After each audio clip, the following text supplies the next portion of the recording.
जय श्री हरि। आज जिस विषय पर आपसे बात करने वाली हूँ, आपको ऐसा लग सकता है विषयांतर है, परंतु ये विषयांतर बिल्कुल नहीं है। मैं उसी विषय पर हूँ जिस पर हम चल रहे हैं, चिकित्सा, और आज का विषय उसके साथ सीधा सीधा जुड़ा हुआ है। मैं आज आपसे बात करने वाली हूँ उत्तर प्रदेश शासन के द्वारा जो कांवड़ यात्रियों के मार्ग पर भोजन आदि के अधिष्ठानों पर वहाँ के स्वामियों के और वहाँ के कर्मियों के नामों को प्रदर्शित करने का जो आदेश है, उसके विषय कि ये कितना तर्कसंगत है और इसका प्रभाव क्या है। इसको ऑब्जेक्टिवली, साइंटिफिकली, लॉजिकली देखने का प्रयास करते हैं कि क्या इसके पीछे कोई दम है या ये यूं ही किया हुआ एक शासन का शगल है। देखिए, हम बात रिदम की कर रहे हैं बहुत समय से। ये जो वर्षा ऋतु होती है, आप ये सोचकर देखिए कि हमारे लिए इसकी आदत पड़ चुकी है। हमारे लिए ये एक बड़ा स्वाभाविक, बड़ा प्रत्याशित एक अनुभव होता है कि आकाश से जल बरसेगा। पर उस व्यक्ति के विषय में सोचिए जिसने पहली बार सृष्टि में वर्षा को विटनेस किया होगा। जब उसने देखा होगा आकाश से अचानक पानी बरसता हुआ, उसको कैसा अनुभव हुआ होगा। बीच बीच में चमकती हुई बिजली, गड़गड़ाते हुए बादल, ये अनुभव कितना उसके लिए रोमांचकारी रहा होगा, कितना विस्मयकारी रहा होगा, कितना ऑ इंस्पायरिंग रहा होगा। हमारे लिए ये मंडेन फिनोमिनन है। हमें पता होता है कि हाँ, इस समय वर्षा आएगी। हम बात ये करते हैं वर्षा हुई, वर्षा नहीं हुई, बड़ी वर्षा हो गई, बहुत बाढ़ आ गई, सूखा पड़ गया। हमारे लिए ये हमारे कॉमन कम्युनिकेशन, कॉन्वर्सेशन का भाग है। परंतु ज़रा सोच कर देखिए, आकाश से गिरता हुआ जल, ये अपने आप में कितनी अद्भुत घटना है। विज्ञान के आधार पर आप इसे समझा भले ही सकते हैं कि ये किस प्रकार से मौसम का चक्र बना, किस प्रकार से वर्षा का चक्र बना। अब चक्र की बात, जब वर्षा ऋतुओं के चक्र, ये भी उसी रिदम के अकॉर्डिंग है जिसकी मैंने आपसे कई बार बात की है। Rhythm is the divine code of everything. ये वो कोड है जिसके अनुसार सृष्टि को न केवल बनाया गया है बल्कि इसको संचालित भी किया जा रहा है। इस रिदम के परे कुछ भी नहीं है। जितने भी नियम, सिद्धांत, रूल्स, लॉज, प्रिंसिपल्स सृष्टि के अलग अलग आयामों में, अलग अलग डायमेंशंस में हम पाते हैं अपने आप को प्राप्त करता हुआ, ये वास्तव में वो सिद्धांत है जिनके अनुसार सृष्टि को बनाया गया है। तो जो वर्षा ऋतु का जो साइकिल है ना, इसको हम भले ही समझा सकते हैं अपने आप को कि इस प्रकार से वर्षा बनती है कि सूर्य की किरणें जल को वाष्पीकृत करती हैं, इवेपोरेट करती हैं, फिर ये ऊपर जाता है, फिर ये संघनित होता है, कंडेंस होता है, और फिर ये वर्षा बनकर नीचे गिरता है। हमारे लिए बड़ी इजीली एक्सप्लेन करने वाली चीज़ है ये। पर ये मानकर ज़रा सोचकर देखिए कि यदि रिदम में ये प्रोग्राम ही ना होता, यदि ताप जल को वाष्पीकृत ना करता, उसे इवेपोरेट ना करता, अणुओं को एक दूसरे से दूर जाने की शक्ति ना देकर कुछ इस प्रकार का उनके अंदर रिदम ने कुछ ऐसा प्रोग्राम कर दिया होता, कोड, की ताप पड़ते ही अणु बिल्कुल स्टन हो जाएगा, बिल्कुल शॉक हो जाएगा, उसमें कोई मूवमेंट नहीं होगा। सूर्य मान लीजिए एसी की तरह काम करता है, यानी वो हमारी सारी नमी को सोख लेता और बदले में कुछ ना देता, पानी ना गिराता, वो कहीं और उसको ऑब्जॉर्व करके उसका कुछ और कर लेता। बहुत सारे प्रोबेबिलिटीज हो सकते हैं। हम जिन सिद्धांतों को आज कहते हैं ना कि ये प्रिंसिपल है, ये नियम है विज्ञान का, वो सिर्फ मैं आपसे ये कहना चाह रही हूँ कि वो केवल रिदम का प्रोग्राम किया हुआ एक कोड है जिसको हमने केवल डिसाइफर कर लिया है, हमने केवल पढ़ लिया है उस कोड को, हमने उसे बनाया नहीं है। वो कोड कुछ और भी हो सकता था। ये अलग बात है कि वो परफेक्ट कोड है, इसके अतिरिक्त इससे ज़्यादा परफेक्ट कुछ नहीं हो सकता, इसलिए वो एक अलग डिपार्टमेंट है। But if we say something exists, it exists because somebody has designed it to be that way, somebody has programmed it to be that way. So programming यदि है तो programmer भी होगा, common sense. Design यदि है तो designer भी होगा, common sense. Common sense जब हम इसकी बात करते हैं ना, तो common sense इसको किन किन स्तरों पर ले जा सकते हैं, इसकी भी कोई कल्पना नहीं हो सकती।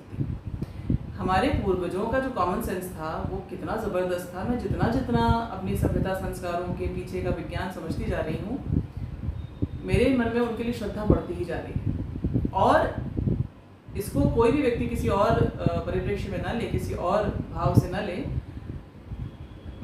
मैं ऐसी अपेक्षा करूँगी। परंतु यदि आप लेना चाहें तो आप ले सकते हैं। पर मुझे बहुत गर्व है इस सभ्यता का भाग होने में। मुझे नहीं पता कि मेरा पिछला जन्म कौन से देश में था, कौन सी नागरिकता, कौन से संप्रदाय को मानने वाली मैं थी, परंतु यदि इस जन्म में, इस भारत भूमि में, भले ही परिस्थितियाँ कैसी भी हों, हजारों हजार साल से जो इस धरती की दुर्दशा हुई है, यहाँ की सभ्यता की जो दुर्दशा हुई है, उसके उपरांत भी यदि आज मैं इस धरती पर हूँ और हमारे पूर्वजों के उस ज़बरदस्त क्रांतिकारी उनका जो विचार शैली थी, जो अप्रोच थी हर चीज़ के प्रति, मेरे मन में उसके लिए इतनी ज़्यादा ऑ आती चली जा रही है कि मैं नहीं बता सकती आपको। तो जो ऋतुओं का चक्रीय परिवर्तन है, इसके साथ जुड़े हुए ऊर्जा के विज्ञान को इन्होंने उस समय समझ लिया था जब अन्य सभ्यताएं ये भी नहीं जानती थी कि मनुष्य को मनुष्य की तरह कैसे रहना है, वो पशुओं जैसा जीवन जीते थे। अच्छा चलिए वो सब हटाइए, मैं आपसे बात करती हूँ वर्षा ऋतु की। रिदम के अकॉर्डिंग एक सीजन है वर्षा, ये आता है, इसको हमने देख लिया भाई, इस तरह से इसका वर्षा का कॉन्स्टिट्यूशन होता है, वर्षा का जल हमारे ऊपर बरसता है। वर्षा का ही जो रहस्यमय तरीके से गिरना, अगर इसका आप रहस्य ना भी माने, क्योंकि इसका तो हमें पता चल चुका है कि ये किस प्रकार से प्राकृतिक नियमों के आधार पर जल का वाष्पीकरण एंड देन संघनन and then it coming down to us in the form of rain water, समझ लिया हमने। परंतु वर्षा के साथ एक और ज़बरदस्त रहस्यात्मक विशेषता है जिसके विषय में शायद आपने सोचा नहीं, आपने अनुभव तो किया होगा परंतु आपने बहुत ध्यान से इसको सोचा नहीं होगा। वो है वर्षा के जल की ज़बरदस्त प्राण शक्ति, extremely potent and vitalising quality of the प्राण brought in by the rains। प्रमाण ये है कि आप आसपास की वनस्पतियों पेड़ पौधों को जाने दीजिए, तो जो हरियाली सब वो खिल जाती है उसको तो आप जाने दीजिए। अपने घर के वो जो पेड़ पौधे जिनको आप बड़े लाड़ प्यार से अपने बच्चों की तरह पालते पोसते हैं, उनको खाद पानी देते हैं, कीटनाशक डालते हैं, बस देखते रहते हैं कहीं कोई कीड़ा ना लग जाए। मैं उनकी बात कर रही हूँ जो बड़ा पेड़ पौधों को बड़ा प्रेम करते हैं, जिनके प्राण बसते हैं उनके पौधों में, पेड़ों में। आप इतना उनके प्रति समर्पण देते हैं, इतना प्रेम उनको देते हैं वर्ष के पूरे 12 महीने, पर उनकी वो रंगत नहीं आती, वो स्वरूप उनका नहीं आपके सामने आता जो वर्षा के 2-4 अनुभवों से ही इनकी रंगत में दिखाई देता है आपको एक परिवर्तन। क्या ज़बरदस्त खिल के आते हैं ये, क्या इनकी ग्रोथ होती है इन पेड़ पौधों की। जैसे मुंह से चढ़ाते हैं ये आपको कि टिली ली कितना भी कर लो, तुम मुझे उस तरह से नहीं सजा सकते जिस तरह से वो सजाएगा। सो प्रोग्रामर और डिज़ाइनर, इस प्रोग्राम का प्रोग्रामर, इस डिज़ाइन का डिज़ाइनर, उसने इस वर्षा जल में बहुत ज़बरदस्त प्राण शक्ति डाली हुई है। इसीलिए वर्षा ऋतु का एक बहुत ज़बरदस्त प्राण साइंस के अनुसार भी सिग्निफिकेंस है। अच्छा ये एक बात हुई वर्षा ऋतु की। हमारे पूर्वजों ने एक चातुर्मास्य की जो परंपरा डाली, आषाढ़ मास की एकादशी जिसको देवशयनी एकादशी कहते हैं, वहाँ से आरंभ होता है चातुर्मास्य और फिर वो उसका संपन्न होता है देवोत्थानी एकादशी में, कार्तिक मास में। तो ये जो 4 महीने का समय दिया हमारे पूर्वजों ने, इसको कहा बड़ी ज़बरदस्त तप से के अराउंड आपकी दिनचर्या होनी चाहिए। तप अगेन, तप is not something which gives pain to you, tap is not penance, tap is elevation, tap is moving towards enlightenment। इस प्रोसेस में हमें कष्ट होता है हमारे पुराने बिगड़े हुए पैटर्न्स के कारण, परंतु तप का उद्देश्य कष्ट देना नहीं है और कष्ट देने का नाम तप नहीं है। अपने आप को सही रास्ते पर लाने में जो कष्ट होता है उसके कारण हमें ऐसा लगता है कि तप का अर्थ होता है कष्ट देना अपने आप को, but that is not so.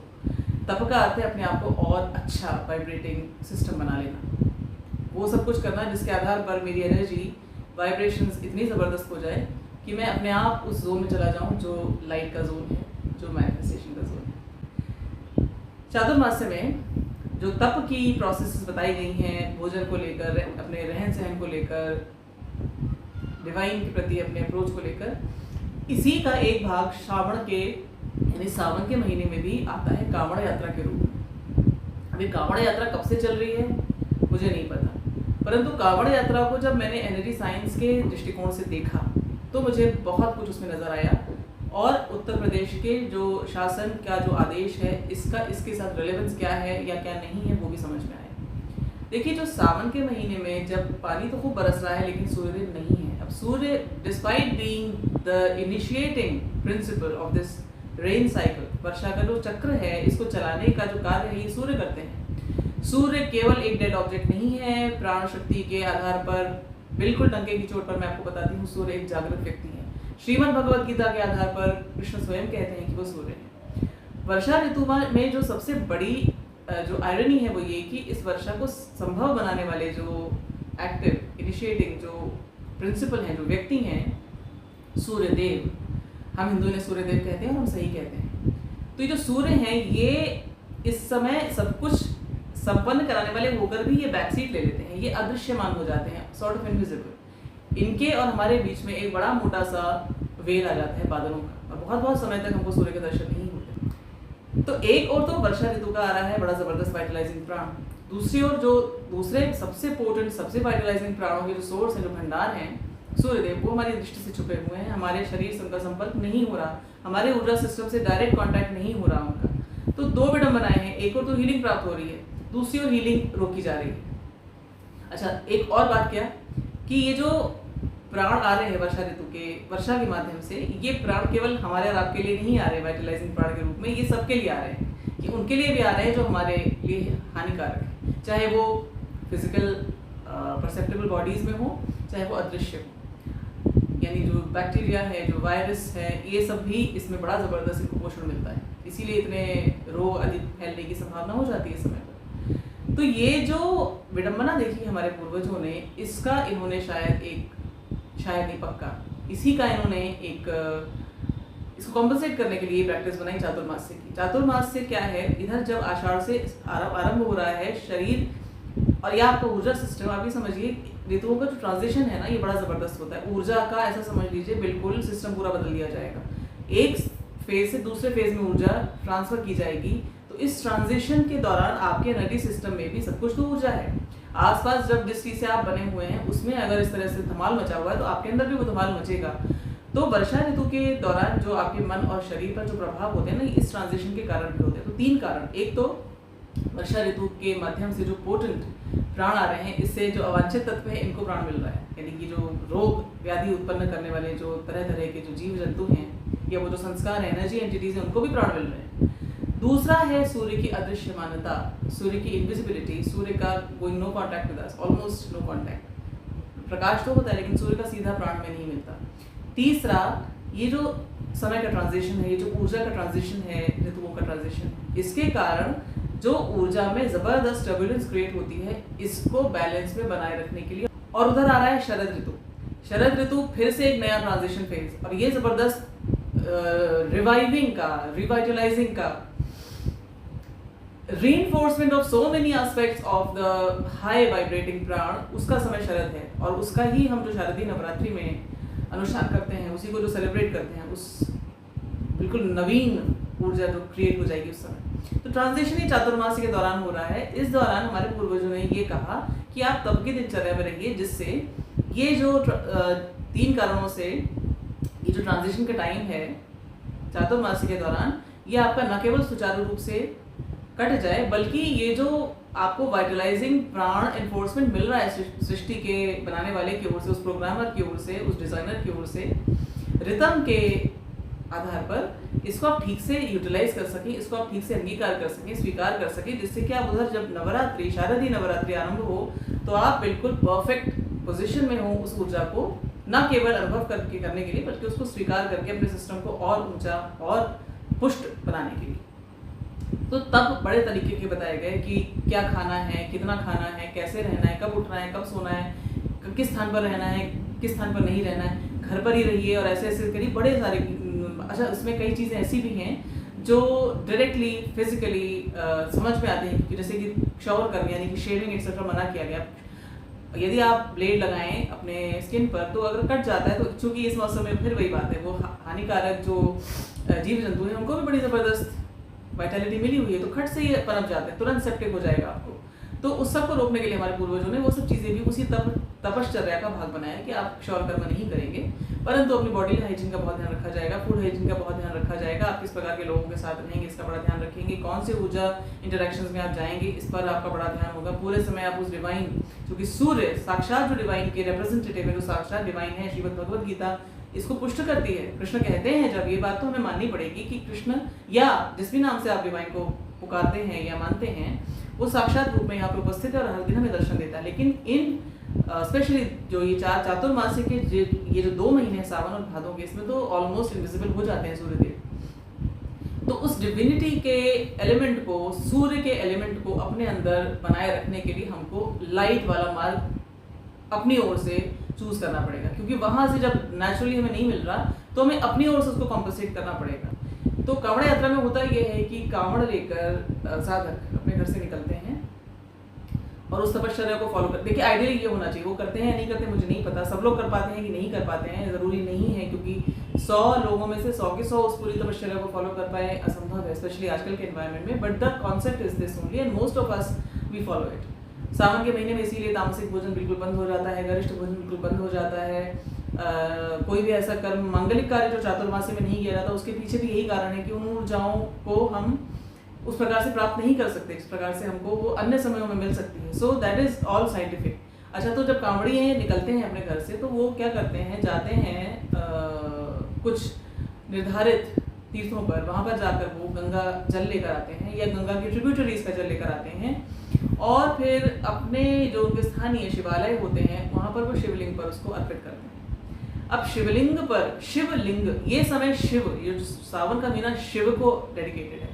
Shiv कोई अलग से देवता बन गए हैं, ये कॉन्सेप्ट जो हम लोग को सिखा दिया गया ना, शिव अलग हैं, विष्णु अलग है, ब्रह्मा अलग हैं। प्लीज ये कथाओं के, पौराणिक कथाओं के चक्रव्यूह में जो पौराणिक कथाओं को भी इतना इंटरपोलेट किया गया है कि आप, हमारे पूर्वजों ने उन पौराणिक कथाओं के द्वारा हमको क्या सिखाना चाहा और बीच के जो मकारों ने उन पौराणिक कथाओं में अपने अपने हिसाब से फ्लेवर्स डाल दिए, उसके बाद वो हमें किस रूप में मिल रही है हमें नहीं पता।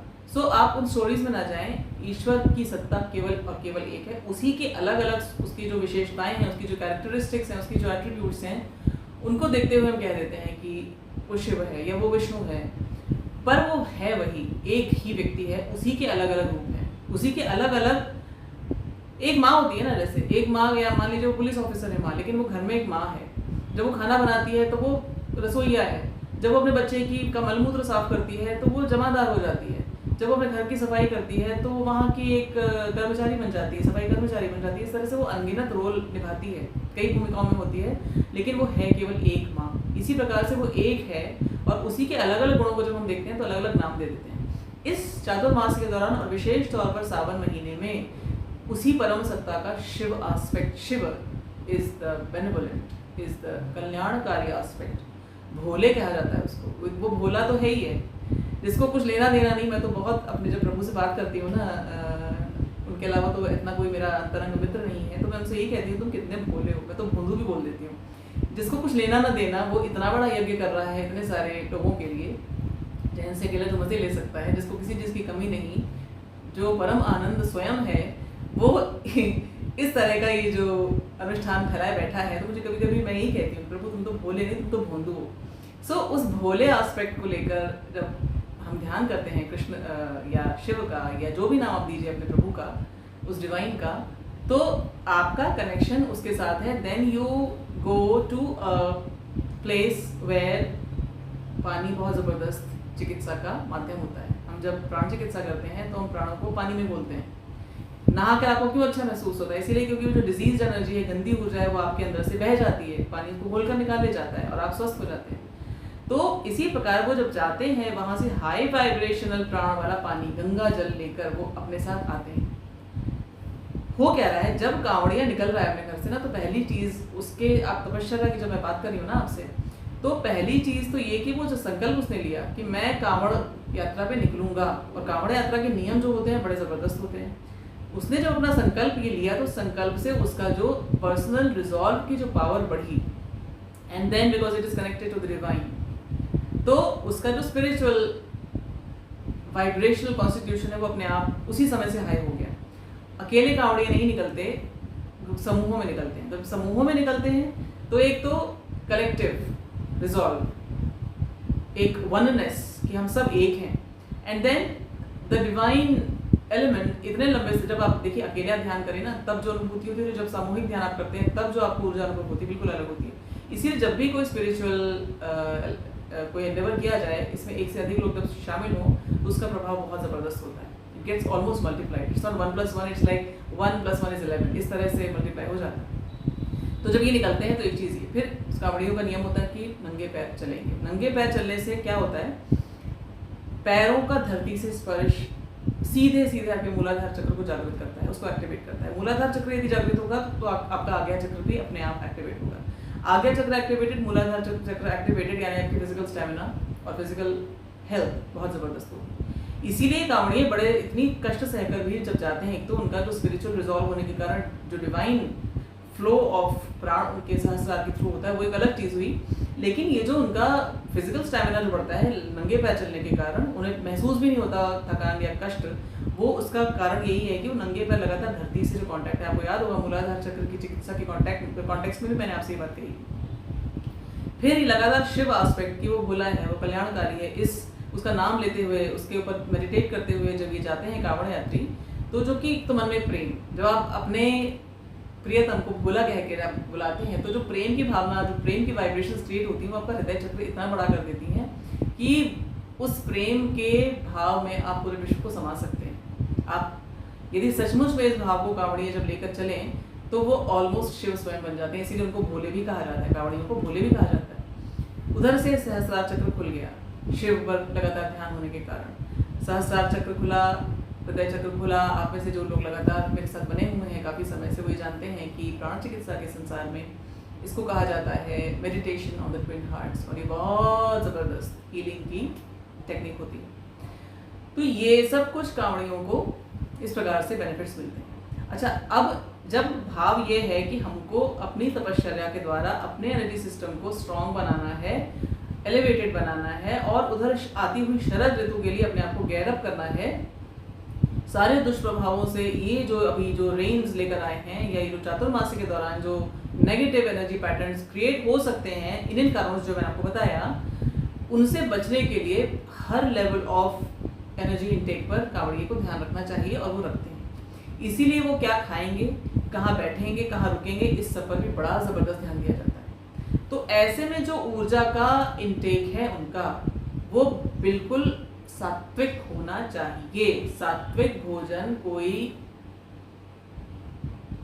शगल नहीं है।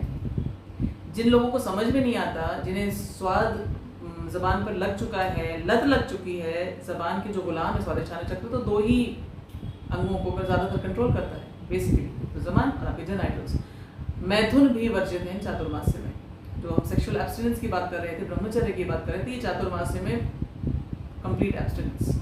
सो दैट काइंड ऑफ तपश्चर्या when it is followed, then every grain of energy जो आप ले रहे हैं, इस पर आपको ध्यान रखना पड़ेगा। जब आपको पर्पस पता है कि मुझे कहाँ जाना है, केवल जाकर जल लाकर शिवलिंग पर डाल के खत्म नहीं कर देना है। ये प्रोसेस है अपने पूरे के पूरे पुनरुद्धार के, आप ऐसा समझ लीजिए।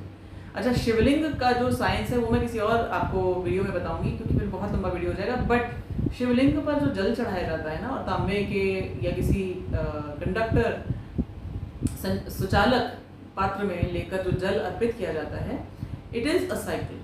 आप नंगे पैर हैं, धरती से आपका कांटेक्ट है, उधर वो शिवलिंग है। शिवलिंग इज द लिंग ऑफ शिव।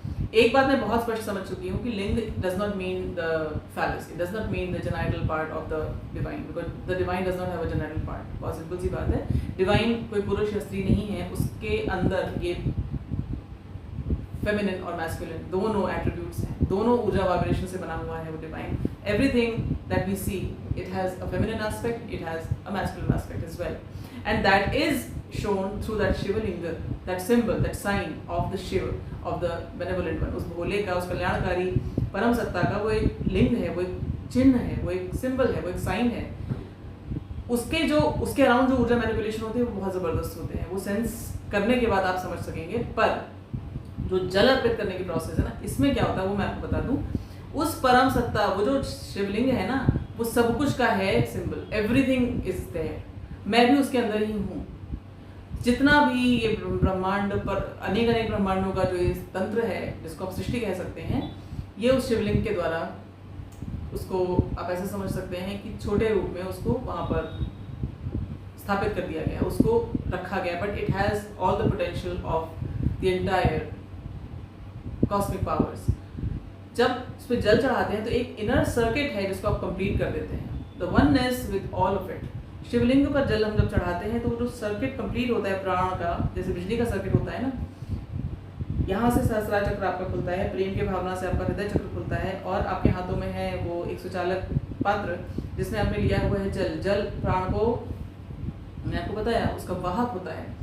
आपके भाव उस जल के माध्यम से उस शिवलिंग, जो कि सब कुछ का एक चिन्ह है, और उसकी अपनी एक एनर्जेटिकली एक सत्ता है बड़ी ज़बरदस्त, उस पर जब आप डालते हैं तो एक सर्किट आप कंप्लीट कर लेते हैं and you become a part of that Shiv सत्ता। सो जब आप ये करते हैं तो न केवल अवचेतन मन के स्तर पर आप इस सत्य को स्वीकार करके अपने अंदर उन वाइब्रेशंस को रिक्रिएट करते हैं, बल्कि साथ साथ आप ये करते हुए उसको एक्चुअली अनुभव करते हैं। जब आप बहुत प्रेम से बड़े ध्यान से उस शिवलिंग पर जल चढ़ाते हैं तो आपके अंदर जो वाइब्रेशंस क्रिएट होती हैं, यदि आप में से किसी भी व्यक्ति ने इसको वास्तविक रूप से इसको फील किया होगा तो इसको बताने की कोई आवश्यकता नहीं। तो इस प्रोसेस में आने के लिए उस साधक को जब ऊर्जा का इतना ध्यान रखना है कि मैं एक दाना भी ऊर्जा ऐसी ना ले लूँ जिससे कि मेरा वो सारा जो एंडेवर है वही बेकार हो जाए। डेफिनेटली भोजन पर उसको ध्यान रखना पड़ेगा। जो वो खाएगा वो भोजन ऐसा होना चाहिए जो उसके इस एंडेवर में उसकी न केवल सहायता करे बल्कि इस एंडेवर को फेल होने से, उसको असफल होने से भी बचा ले जाए। यहाँ पर एक छोटी सी गंदी ऊर्जा का एक कण, अब ऊर्जा सब कुछ ऊर्जा है। यदि मैं ऐसे किसी व्यक्ति के पास गई, मान लीजिए मैं कावड़िया हूँ, मैंने संकल्प लिया है और मेरी एनर्जी वाइब्रेशंस बहुत हाई हैं इन सब कारणों से, इन सब प्रयासों के साथ, और मैंने भोजन किसी ऐसे स्थान से ले लिया या किसी ऐसे व्यक्ति से ले लिया या किसी ऐसे पात्र में ले लिया, या भोजन की क्वालिटी कुछ इस प्रकार की हो गई, या भोजन ऐसे स्थान पर उगा था, या उस भोजन को बनाने में जिसका धन लगा था वो ऐसा धन था। सब कुछ ऊर्जा है। कुछ जो हमें दिख रहा है वो संघनित ऊर्जा है, कंडेंस फॉर्म्स हैं ऊर्जा के। जो हमें नहीं दिख रहे हैं वो सरल सूक्ष्म ऊर्जा है, पर है सब कुछ ऊर्जा। जिसके खेत में वो भोजन उगाया गया, जिसकी वो भूमि थी, जिसने उसे उगाया, जिसने उसको खरीदा, उसका जो धन लगा, जिसने उसे पकाया, उस स्थान की जो ऊर्जा, उन पात्रों की ऊर्जा, उस व्यक्ति की भाव की ऊर्जा, उस व्यक्ति की खुद की एनर्जेटिकली उसकी कॉन्स्टिट्यूशन की ऊर्जा, उसने जिस भाव से मुझे दिया उसकी ऊर्जा, एवरीथिंग काउंट्स। तो ऐसे में यदि मैं बिल्कुल बिना किसी लाग लपेट के आपसे साफ बात बोलूं कि जिनको इस कॉन्सेप्ट के विषय में एबीसी ही नहीं पता, सात्विक क्या होता है, सात्विक का अर्थ क्या है, सात्विक क्यों है, क्यों ये कांवड़ियों की यात्रा है, इसमें एक्चुअल पर्पस क्या है, क्यों हमें इनकी यात्रा को इस दृष्टि से देखना चाहिए, जिन्हें यही नहीं पता वो कैसे ही जान पाएंगे कि कांवड़ यात्रा की शुद्धि अशुद्धि क्या होती है।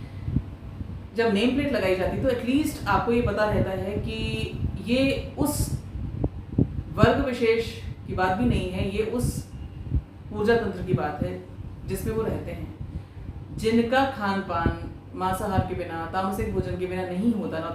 तामसिक भोजन जो है वो वही है सबसे डार्क ग्रोस वाइब्रेटिंग ऊर्जा। हमें नहीं लेनी है, कावड़ियों को नहीं लेनी है वो ऊर्जा, उन्हें हाई वाइब्रेशन ऊर्जा चाहिए। ये वही बात है ना, पहाड़ पर चढ़ने के लिए आप घटिया फ्यूल नहीं डलवा सकते गाड़ी में, आपको गाड़ी भी अच्छी चाहिए और गाड़ी में फ्यूल भी बहुत ज़बरदस्त वाला चाहिए, ड्राइवर भी बहुत अच्छा वाला चाहिए। इन सबको यदि फैसिलिटेट करने के लिए व्यक्ति खाने में क्या खाऊं, मैं किसके हाथ से लिया हुआ खाऊं, इस पर यदि दृष्टि रखे, ये उसके लिए केवल होना चाहिए नहीं बल्कि दिस इज इंडिस्पेंसिबल यदि आप चाहते हैं कि आपकी कांवड़ यात्रा सफल हो वास्तविक अर्थ में। तो जो वर्ग ये जानता ही नहीं है कि सात्विक भोजन किसको कहते हैं, और अब तो ये जो इतने सारे वीडियोस मेरी नज़रों में आए हैं, कभी वो थूक रहे हैं भोज्य पदार्थ पर, कभी वो मूत्र स्खलन कर रहे हैं, कभी वो गटर के पानी से उसको धो रहे हैं। जब इस तरह का उनका ये बिलीफ सिस्टम में ही तामसिकता है, बुद्धि उनकी ग्रहण ही नहीं कर सकती कि भैया कावड़ियों को क्या चाहिए, और साथ में शरारत का जब एलिमेंट मिला हुआ है, एक जो घृणा का एलिमेंट, देखिए उस मैं बहुत दावे के साथ और बड़ी जिम्मेदारी से कहती हूँ, जिस संप्रदाय की फंडामेंटल प्रिंसिपल्स में ही एक विशेष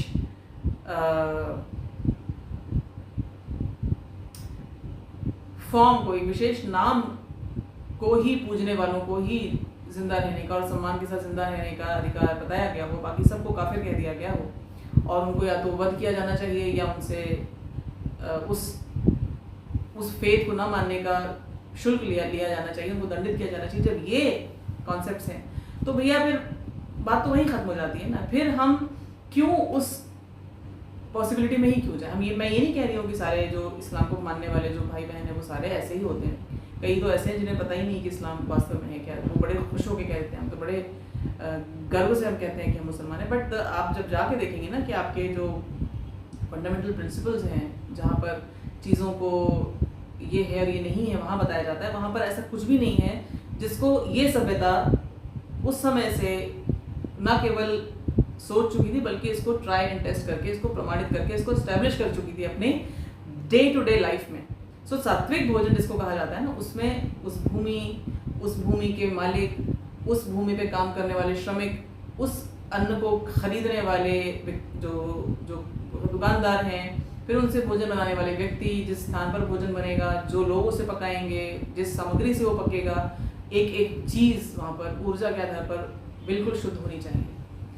ऐसे में यदि नाम लगा देने से व्यक्ति को इतनी सरलता मिल जाती है कि हाँ मैं यहाँ से ये ले सकता हूँ, यहाँ से नहीं ले सकता हूँ, मैं अपनी एनर्जी प्योरिटी को बनाए रखना चाहता हूँ, तो क्या गलत है इसमें? जब आप मुसलमानों के किसी भी उनके जो मजहबी जब प्रोसेशंस निकलते हैं, तब सुअरों को आप नहीं बर्दाश्त करते ना, आप उसे वर्जित मानते हैं। सुअर भी ईश्वर का ही बनाया हुआ एक जीव है, परंतु आपको उससे बहुत नफरत है, परंतु आप उसको कहीं अपने मार्ग में भी नहीं देख सकते। यहाँ तो खाने की बात हो रही है, अपने सिस्टम में डालने की बात हो रही है। तो यदि कांवड़िए ये बात ध्यान में रखना चाहते हैं कि उनकी ऊर्जा पवित्र रहे, हाई वाइब्रेशनल रहे, जिससे कि वो जो प्रोसेस जो है वो केवल इंडिविजुअल के लिए नहीं, आपको मैं ये भी बता दूं, कांवड़िया यदि समझता है अपनी इस पूरे संकल्प की, इस यात्रा की रेलेवेंस को, इसकी इंपॉर्टेंस को, इसकी सिग्निफिकेंस को, इसकी वाइटल रेलेवेंस को, तो ये एक उसी व्यक्ति की हीलिंग नहीं है, उसी की डिवाइन जो या टुवर्ड्स डिवाइन जो स्पिरिचुअल जर्नी है, ये उसी का ही फ्रूइशन नहीं है। ये एंडेवर केवल उसी को लाभान्वित नहीं करेगा, बल्कि सबको करेगा। जब वो उस हाई वाइब्रेशनल एनर्जी को लाकर जब शिवलिंग पर वो अर्पित करता है, उस पूरी सत्ता का वो भाग बन जाता है, उस पूरे साइकिल का वो भाग बन जाता है।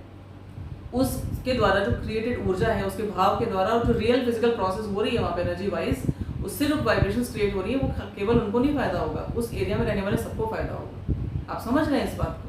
तो ये ज़बरदस्ती में उनको फोर्स करना कि नहीं जी हम तो नाम नहीं लगाएंगे, हम तो मोहब्बत की दुकान, और इस तरह की बातें करने का कोई मतलब नहीं है। जब मोहब्बत दिल में होती है ना, तो हम एक दूसरे के फेथ की, उसके बिलीव्स की रिस्पेक्ट करते हैं, चाहे हम कितने ही कष्ट सहें इसके लिए। लेकिन हम जब किसी को आदत देना चाहते हैं उसकी मान्यताओं को, जो हमें नुकसान नहीं पहुंचाती, तो हम उसको अलाउ करते हैं, और ना केवल उसको अलाउ करते हैं, उसको फैसिलिटेट भी करते हैं। मैंने ऐसे भी मुस्लिम बंधु वगैरह देखे हैं जो कांवड़ियों को फल आदि देते हैं और वो उससे लेके खा लेते हैं। ये उनकी अपनी व्यक्तिगत चॉइस है, लेकिन आपको उनको ध्यान रखना होगा कि वो जो व्यक्ति आपको दे रहे हैं, उनका कोई डाइट मांसाहार के बिना नहीं पूरा होता, उनका कोई डाइट प्याज लहसुन के बिना पूरा नहीं होता। सो एंड द दिनचर्या that they follow, it is not the same as yours. वो जो सात्विकता का कॉन्सेप्ट है वो उनके पास नहीं है। तो इस पर्टिकुलर यात्रा में आप वैसे अपना भाईचारा कितना ही निभाएं, या आप सोचें कि एक दूसरे से भोजन लेके खाने में कोई इशू नहीं होना चाहिए, पर इस पर्टिकुलर कांवड़ यात्रा के दौरान इस भाग को आप ज़रूर ध्यान में रखें, और रखना ही चाहिए कि मैं भोजन जहाँ से लेकर खा रहा हूँ और जो खा रहा हूँ उसके एक एक अंग की ऊर्जा बिल्कुल वैसी ही हाई वाइब्रेटिंग होनी चाहिए जिस तरह की ऊर्जा को मैं बनाने का प्रयास कर रहा हूँ। और इस चीज़ को फैसिलिटेट करता है उत्तर प्रदेश शासन का वो आदेश, जिसमें उन्होंने कहा है कि आप नाम लिख दीजिए, बाकी आप उनकी चॉइस पर छोड़ दीजिए ना। हर कांवड़िया नहीं जानता है इस पूरी चीज़ को, वो आपकी दुकान से लेके खा लेगा। जो जानता है वो सोच समझ के खाएगा किसके यहाँ से लेना चाहिए, किसके यहाँ से। और ऐसा नहीं है कि केवल नाम प्रदर्शित कर देने से ये डिसाइड हो जाएगा कि यहाँ का भोजन खाने योग्य है या नहीं है। ये ऊर्जा सेंसिटिविटी व्यक्ति में खुद आती है कि मैं यहाँ से लेकर खाऊँ या ना खाऊँ। पहले वो तो खाना ही इतना ज़रा सा होता है। तो ये जो कांवड़ियों की यात्रा है ना, ये सच में वो खाएं तो बहुत छोटी मात्रा में उनको भोजन, सिर्फ इतना कि वो चल सकें और उनको कोई भारीपन बॉडी में महसूस हो, आराम से उनकी यात्रा पूरी हो जाए, क्योंकि इसमें बहुत लंबे समय तक सो भी नहीं सकते, नियम बड़े ज़बरदस्त हैं। तो ऐसे में भोजन भी उनको बड़ा हल्का फुल्का चाहिए, फलाहार ही मोस्टली उनको चाहिए होता है। तो जो दे सकता है उस फलाहार की पूरी सात्विकता को मेंटेन कर सकता है, उस कॉन्सेप्ट को समझ सकता है, वहीं से तो लेके खाएंगे ना कांवड़ी। तो कौन सा इशू भैया, नाम लिख दीजिए।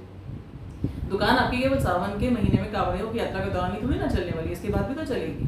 पर इस पर्टिकुलर टाइम पर हालांकि शासन कहता है कि जो लड़ाई झगड़े हो जाते थे क्योंकि वहाँ पे वो गलत तरह का भोजन उनको दे देते थे, बाद में पता चलता था कि किसी और प्रकार का भोजन यहाँ बनता है, वो कांवड़िया वहाँ चला गया, उसमें उसे अनुमान ही नहीं था कि यहाँ पर इस प्रकार का भोजन बनता है। ये एक अलग भाग है। प्रशासन के दृष्टिकोण से ये भी एक बहुत बड़ा इशू है कि जब शांति भंग होगी, लॉ एंड ऑर्डर सिचुएशंस बनेंगी, तो प्रशासन उसके लिए पहले से ही यदि प्रिवेंटिव स्टेप्स ले रहा है तो अच्छी बात है। पर ये मैं आपको जो बता रही हूँ ये ऑब्जेक्टिवली एनर्जी साइंस के आधार पर बता रही हूँ, और इसको समझने के बाद मैं बिल्कुल 100% विश्वास के साथ कहती हूँ, और इसमें किसी को बुरा लगना नहीं चाहिए, लेकिन अगर बुरा लग रहा है तो लगने दीजिए।